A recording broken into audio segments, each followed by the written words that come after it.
You are Keller Dover, a father, a husband, a man who believes the world only respects those who stay prepared. You keep supplies in the basement. You teach your son how to hunt.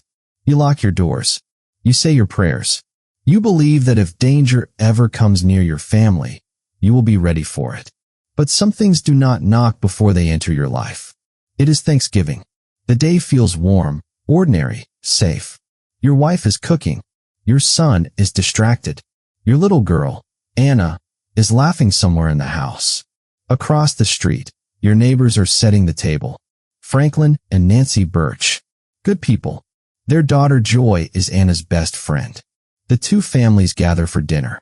The adults talk. The children run through the halls. The television hums in the background. For a few quiet hours, life feels normal. Then Anna tells you she wants to go back to your house. She says she left her red whistle there. Joy goes with her. You barely think about it. They are just across the street. It is still daylight. You say yes. That single word changes everything. Minutes pass. Then more minutes. The food gets cold. Someone asks where the girls are. At first, nobody panics. You walk to your house. You check the living room, the kitchen, the basement. No girls. You call Anna's name once. Then louder. Then again. Nothing. You search the yard, the porch, the street. Nothing. Then your son remembers something. Earlier that day, the girls were playing near a strange RV parked outside. Old, dirty, out of place. You turn toward the street. The RV is gone.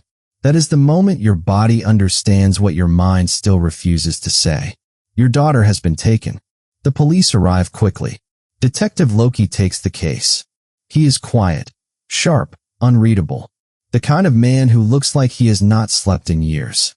You can tell he is good at what he does. You want to trust him. You need to trust him. Within hours, they find the RV. And inside it, they find a man named Alex Jones. He is nervous, slow, childlike. His eyes do not move like other people's eyes. He seems frightened of everything. He can barely answer basic questions. The police search the RV. No blood. No fingerprints that help. No clothing.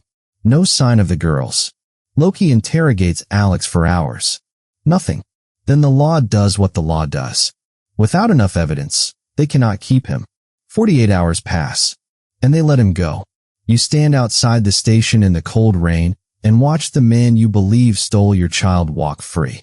Then, just before he leaves, he says something. Something so quiet that only you hear it. They only cried when I left them. Your heart stops. You attack him instantly. You slam him against the car. The police drag you away. Loki tells you there is nothing he can do. No evidence. No proof. No case. But you know what you heard.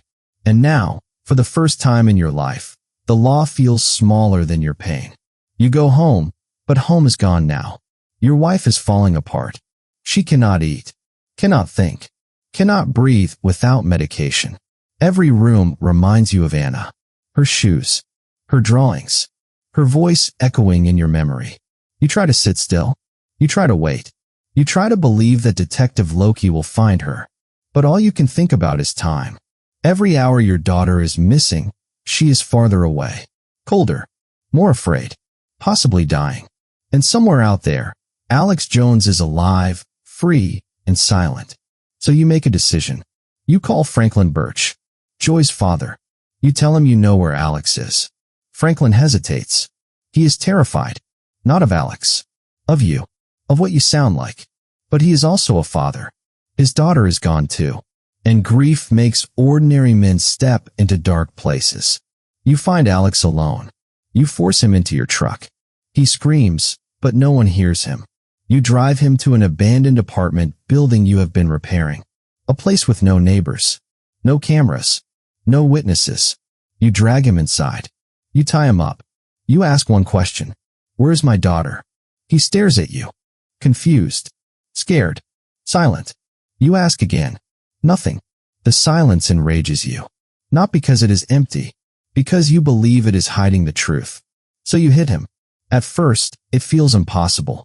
You are not this man. You are not violent. You are not cruel. But then you think of Anna. Alone. Crying. calling for you. And suddenly, your hand moves again. Franklin watches. He wants to stop you. He wants this to end. But he wants his daughter back more. So the two of you do the unthinkable. You imprison Alex. You keep him in the building. You build a small wooden enclosure. Barely enough room to move. You starve him. Threaten him.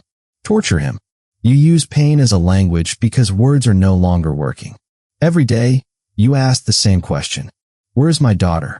Every day, he gives you fragments. Sounds. Whispers. Broken phrases that could mean everything or nothing. You start to lose all sense of time. You stop sleeping.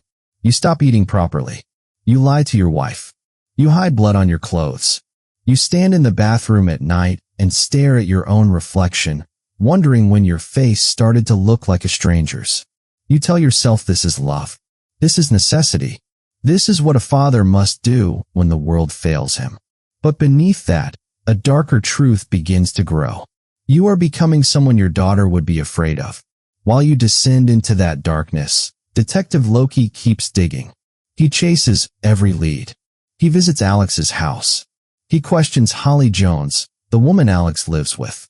She seems harmless, religious, polite, a grieving older woman with soft eyes and a quiet voice. Nothing about her looks dangerous. Loki moves on. He finds another suspect, a strange man named Bob Taylor. Taylor runs from the police. His house is full of children's clothes and disturbing drawings. Most of all, it is full of mazes. Mazes on the walls. Mazes on paper. Mazes in notebooks. Snakes twisted into shapes like puzzles with no exits. For one terrible moment, it looks like the case is solved. But it is not. Taylor is not the mastermind. He is damaged, traumatized, a grown man who still feels like a child trapped in somebody else's nightmare. Another victim, not the beginning of the maze. Only one more person lost inside it. Then Loki finds something even worse. A priest, Father Patrick Dunn. In his basement, hidden away, there is a dead body. A man who had once confessed to abducting children. A man who said he was fighting a war against God by stealing children and destroying the faith of their parents. A war against God. That phrase settles into the case like poison. Because that is exactly what this has become for you. You used to pray. Now you make threats. You used to believe suffering had meaning. Now suffering is all you understand. You used to think evil looked obvious. Now evil has your voice, your hands, your decisions. Back in the abandoned building, Alex grows weaker. You grow harsher. At times he begs. At times he whimpers. At times he says things that make no sense. You cannot tell whether he is guilty, broken, or both. Franklin is fading too.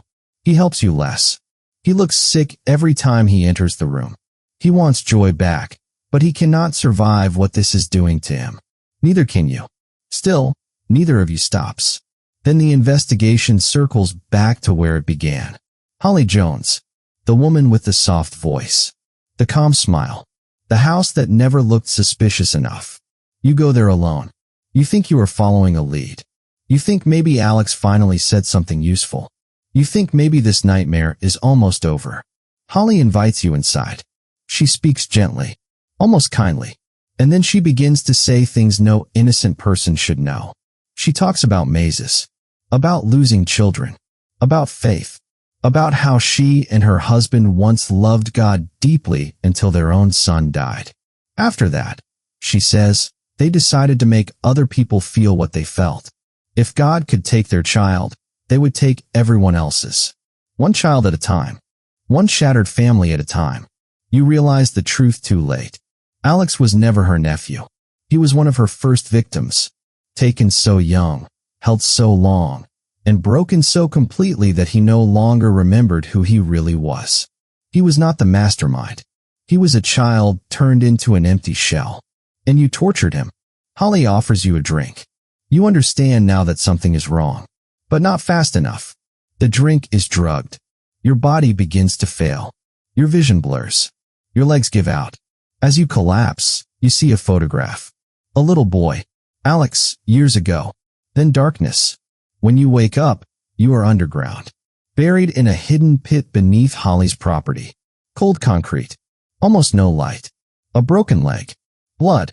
Pain so sharp it makes breathing feel impossible. And then you see it. Anna's red whistle. It is lying there in the dirt beside you. Your daughter was here. She was here. Close enough to hear. Close enough to save. And you were too late. Above you, the world keeps moving. Detective Loki finally puts the pieces together. He returns to Holly's house. He searches. He finds Joy alive, drugged but breathing. Holly pulls a gun. Loki shoots her. She dies before she can say where Anna is. Loki rushes through the house, the yard, the crawl spaces, the hidden compartments. And finally, he finds Anna. Alive. Weak. Barely conscious. But alive. The nightmare is over for her. Not for you. You are still beneath the ground. Still trapped. Still bleeding into the darkness you helped create. And now comes the cruelest part of all. Your daughter is saved. But the price is written across your soul. You were right that the law failed you. You were right that danger was real. You were right that evil was hiding close to home. But you were wrong about one thing. You thought becoming ruthless would lead you to your daughter. Instead, it led you away from yourself. You think about Alex. About the fear in his eyes. About the pain you inflicted on a man who was never truly free. A man stolen as a child and ruined long before you ever met him. You did not save your family as the man you once were. You saved them as someone else.